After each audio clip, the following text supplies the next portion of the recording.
Let's go. You're listening to Making Data Simple, where we make the world of data effortless, relevant, and yes, even fun.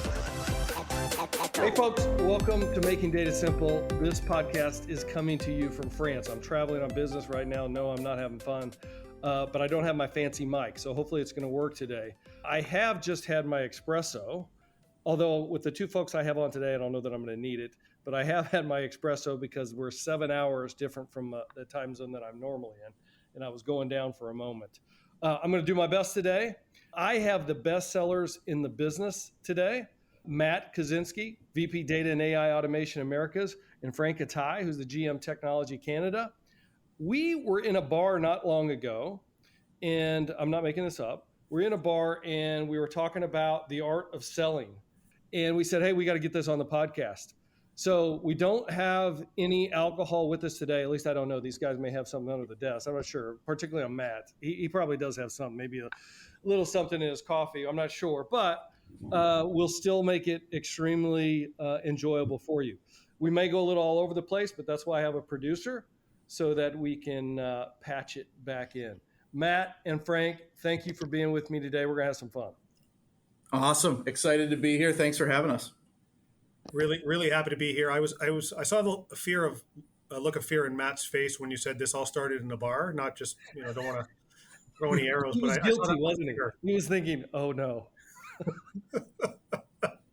Yeah, we had great ambitions in the bar, but now it's got to be real, right?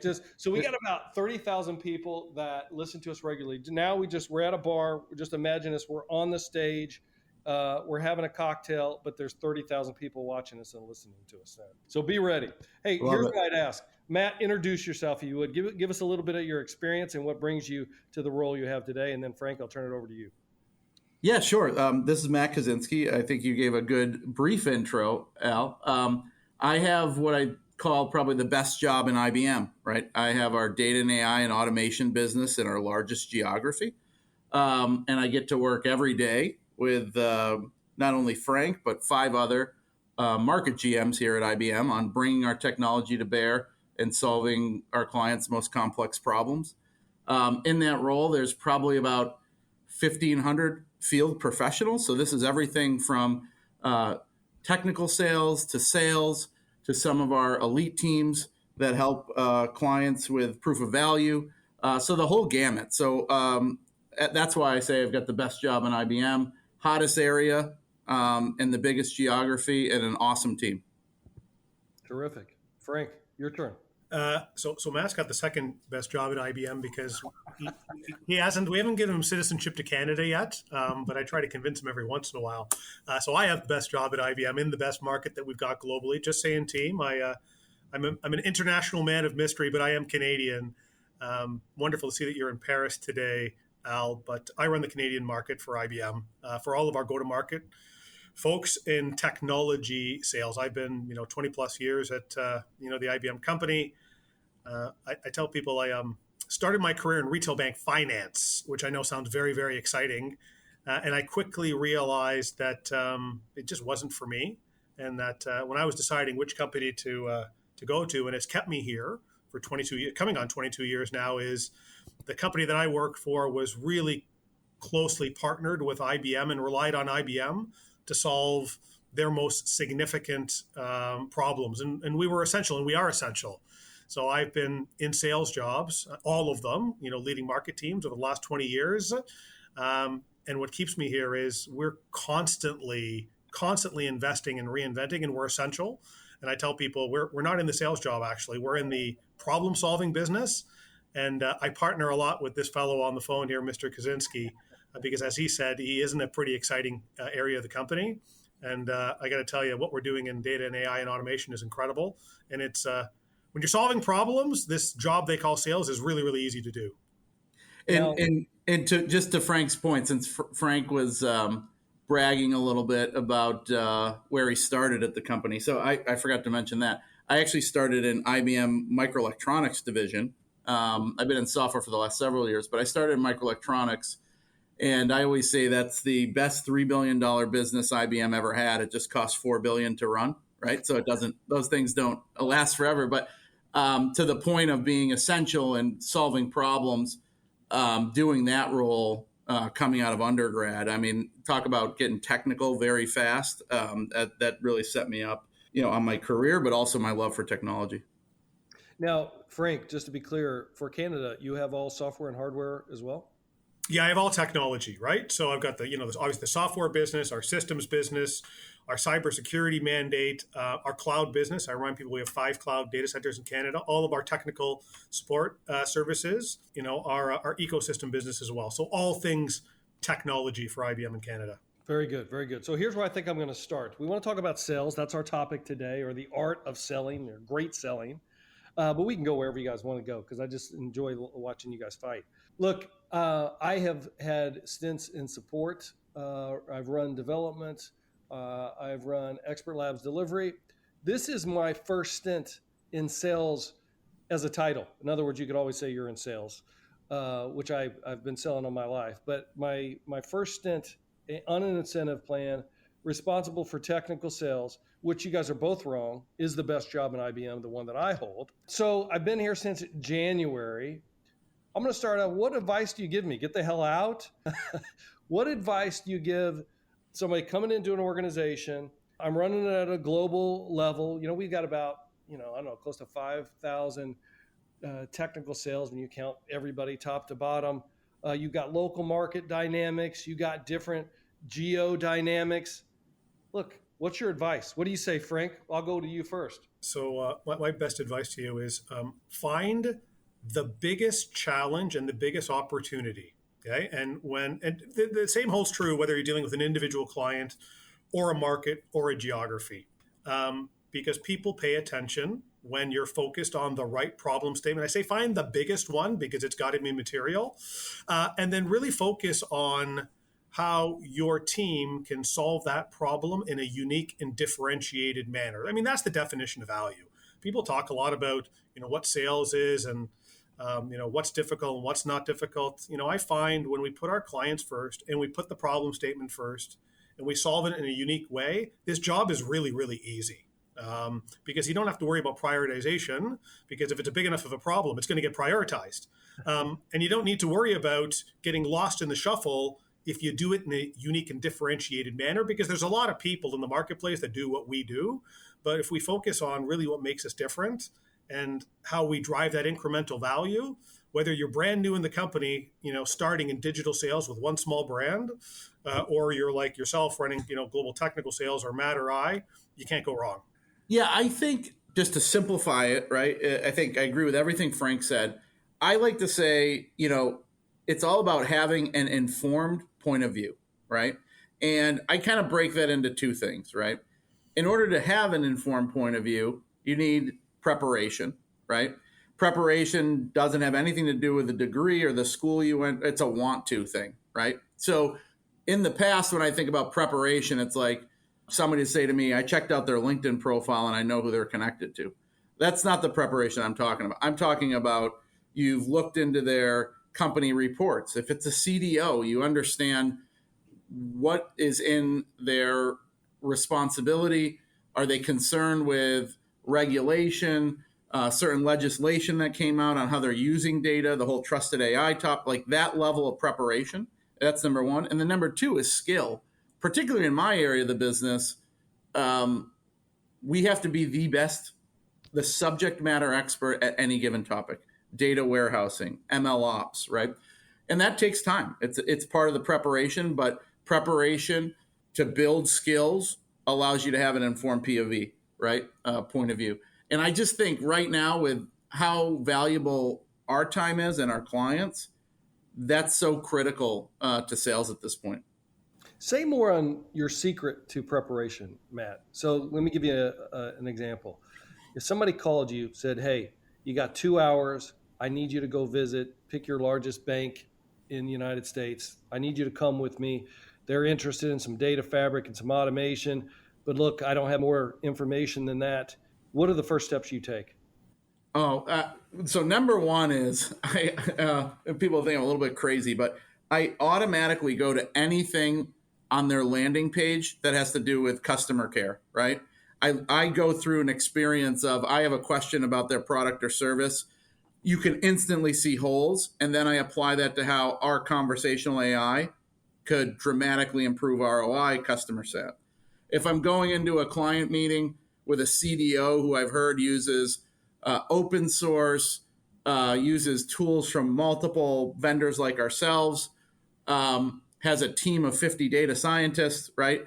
I start to reach out to my network to say, well, are these guys just building models, right?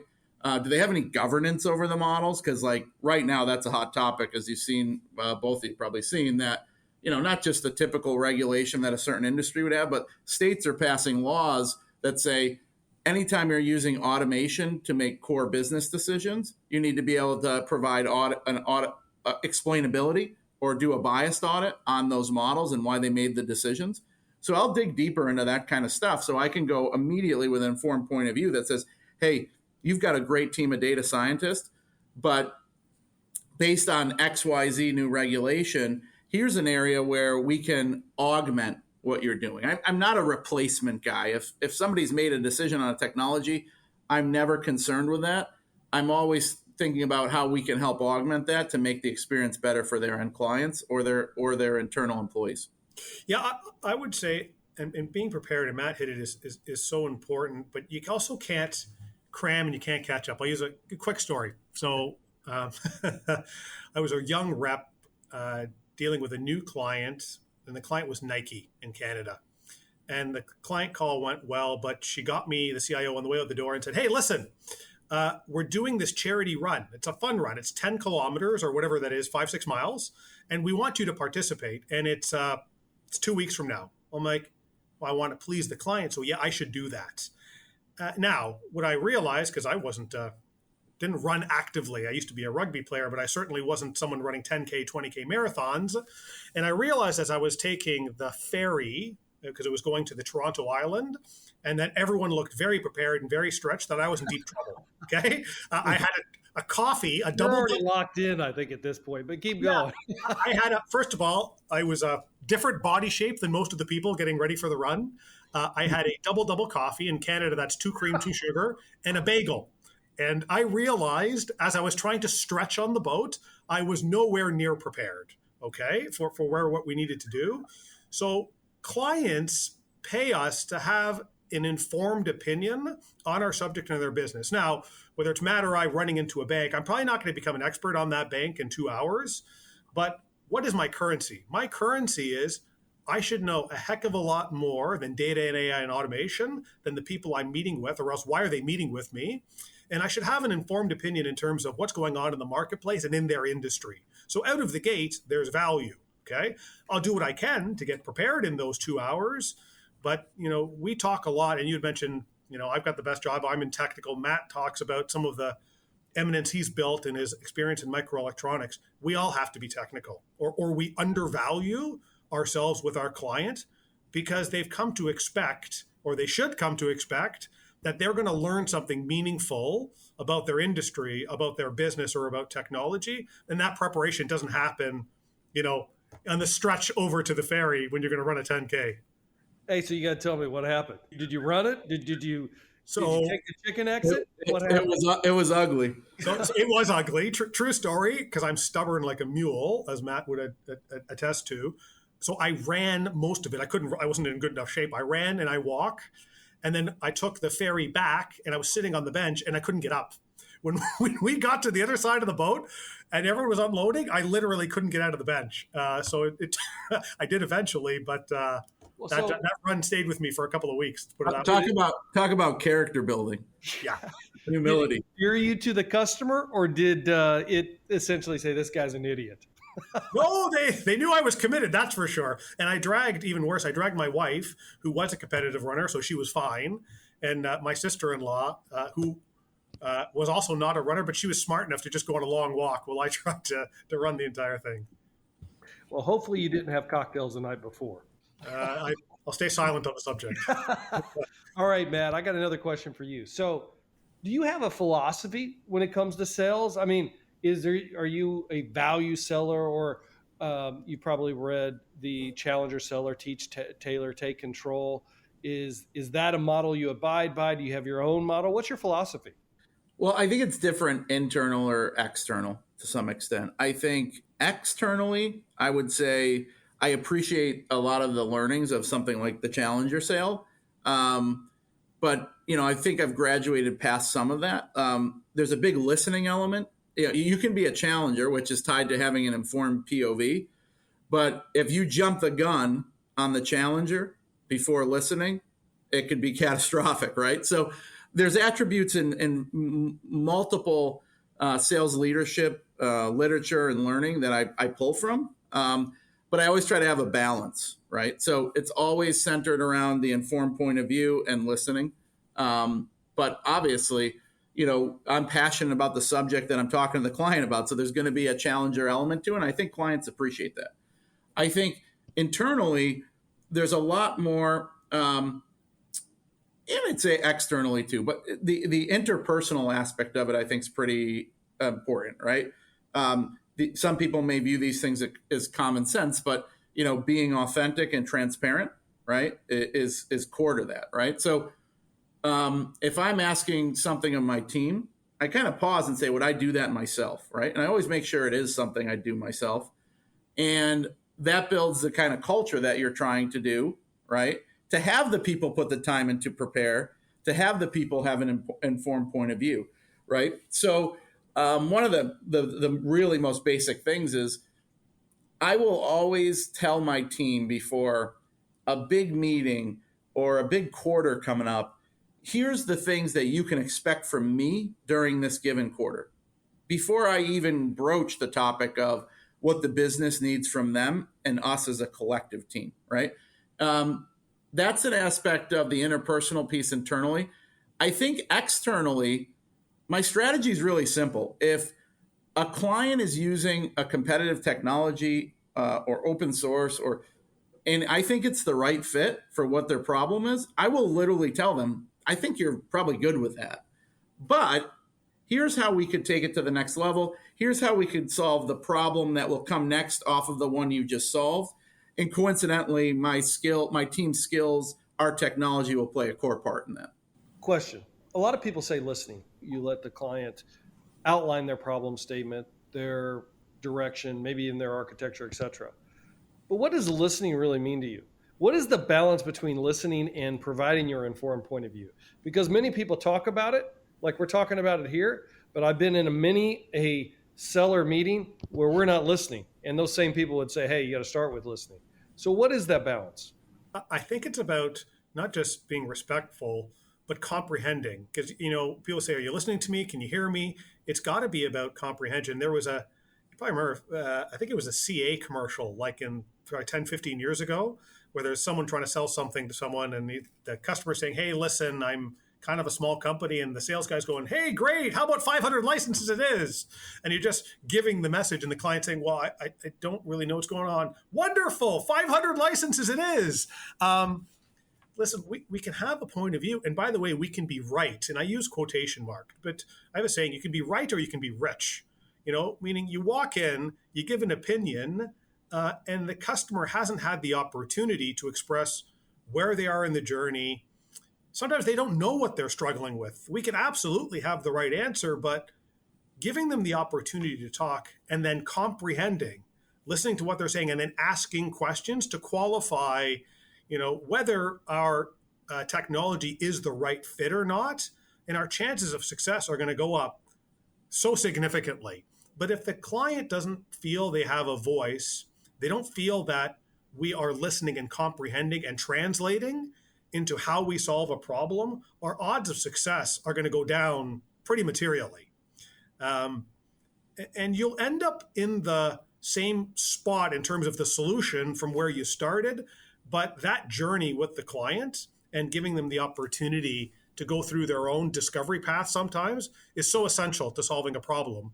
Because, you can't solve a problem a client doesn't know they have sometimes, and listening and comprehending and communicating and personalizing and taking them through the journey is an essential part of it. I think Frank's spot on. The only thing I would add is back to the point of preparation. And it takes a while to get to this point, but you're proud of the preparation that you do, right? which sometimes impacts your ability to listen because you want to give the answer before the question comes from the client, right? So I just think that just comes with experience and patience. But I've gone into plenty of meetings where I thought I was the most prepared, but by that client spending the first 10 minutes telling me the problem that I thought I understood intimately, but there was a couple nuances to it, become much more successful exiting by me doing that because I was able to alter my informed, quote unquote, point of view before I gave it to them by just listening. I mean, it's straightforward. It comes with a patience element too. And I know, Al, you want a word in edgewise here. Just building on Matt, I had a client call last week with a pretty senior executive at a large telco, and the team had done a lot of good work, and they had prepared me, and they had informed opinions. They were working on the ground, and they said, okay, here's the problem, here's where they're at, here's where we've been coached. So Frank, here's where you want to go with them. You know, here's the interesting thing, guys. I asked the question first. Hey, I know you guys are looking at this piece of transformative business here. My team spent a lot of time with your team on the ground, but listen, I'm new to this, so do you mind, in your own words, giving me your view? This gentleman gave me the complete opposite view, okay? The complete opposite, which is there's a lot of opinions that think we need to be doing the following things. They're not right. Here are our problems. Here's what we need to do, and you need to bring the following perspective. If I would have went in out of the gate and led with my chin, I called it, he would have knocked it right off, okay? And there's, by the way, my team is not tone deaf. They're not ignorant. They asked the questions at the working level. They had convinced themselves they had the right view. And by the way, they still may be right in the long run, but just by asking the question to the client, getting their perspective, I pivoted, obviously, how I went in the conversation. And now we're going to put two pieces together and bring a thoughtful and methodical way of solving the problem, and probably take this client on their own journey to realize that their team is probably right about some of these things. But I mean, without asking the questions, right? And just because my team is so confident we have the solution, it wasn't going to go well if I didn't ask the question. Well, in terms of listening and preparation, I can tell you I am personally relentless about my line of questioning that I ask when I'm going to go to a client. I'm almost like a comedian or stand-up or something. I'm writing this stuff down. I'm working it. I'm researching 10Ks and stuff, then working it. My goal is to make the customer pause and go, wow, I hadn't thought about that, and then really come up with some insightful feedback that really drives the engagement. But if I had a nickel for every time I sat in a meeting where somebody just threw out, hey, what keeps you up at night, which I cringe at, I mean, it's like, to me, that's the quintessential flag that says you've done nothing. But you guys tell me, well, one, is there anything that you cringe at? But two, how do you prepare your line of questions? Any tips you can give me? I'll go first, Matt, and then you can go. The question that makes me cringe is, how can I help you? Like, it's such a vanilla question. And if you've got a good enough of a relationship and people are really desperate and they see value already, they're going to say, okay, here's how you can help me, A, B, C, D, E, F, G. But a lot of clients, especially the executives, will look at you and just kind of smile, and say, okay, well, then they'll tell you, you need to do better at the job you're in and you need to fix all your stuff that doesn't work. And it's the same point. It's like, what keeps you up at night? Similar thought. How can I help you is just too generic of a question to show that you've got any real insight into what the problem statements are and what's going on in their business. I mean, there's certainly plenty of questions that make me cringe. But I think it's a balance. Like, I think depending on your experience level, it's different than someone, out of college that's a new rep, that I actually encourage that there's no bad question, right? I mean, because the only way you learn is to make a mistake, right? And there's a fear factor that is present in anyone, right? If you went to a completely different line of work, right, you'd have some level of fear until you got comfortable. So it's a balance. Like, with a more seasoned team, I would immediately help coach or direct in the right way if one of those cringeworthy questions came up. It's interesting. I have a completely different point of view on the other end of the spectrum, where I'm encouraging the folks that as long as preparation is there, right, a client can see that. And there's really no bad questions. Because I've had clients come to me and say, Joe, right, wow, like how inquisitive he was. And, I'm sure he didn't hit the mark on everything, but the fact that client saw value in the inquisitive nature of Joe, the fact that Joe came in prepared, understood their business. He may have asked a couple, maybe a silly question, but the clients appreciate that. It all ties back to that preparation aspect. I don't know if that helps, Al. No, here's what I hear you saying, Matt. You're saying, look, as long as you've done your research and you're genuine and the client can tell you're genuine and have a genuine interest, you can get away with a lot. That's very fair. Okay, fair enough. Hey, you mentioned interpersonal style a bit ago, Matt. Is there a right style for selling? I guess that's the first part of the question. And do you use some style or look for a style in your hiring process? Yeah, it's always tough, right? Here's the exciting part about being part of IBM right now. We're investing in talent, right? We're open for business. We've got great growth. And with that comes the responsibility to bring more people on board to fulfill the customer's needs. So when you start to get in more of the volume hiring, right, you've got to set a proper framework on the type of characteristics that you're looking for. I'm not going to give our secret sauce out on the podcast, but I would say it's different for every role, right? In the space you're in, Al, right? Client engineering is a huge area that we've invested in, which is all about don't tell me IBM, show me how this technology solves a problem.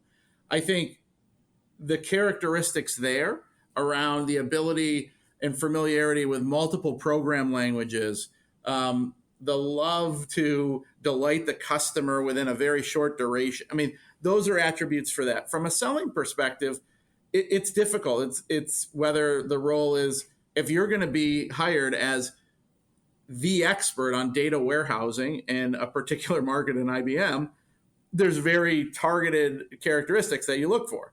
If you're going to be covering a large account in Canada, there's different characteristics we look for. So I'd say there's no 5 things you look for in quote unquote sales, right?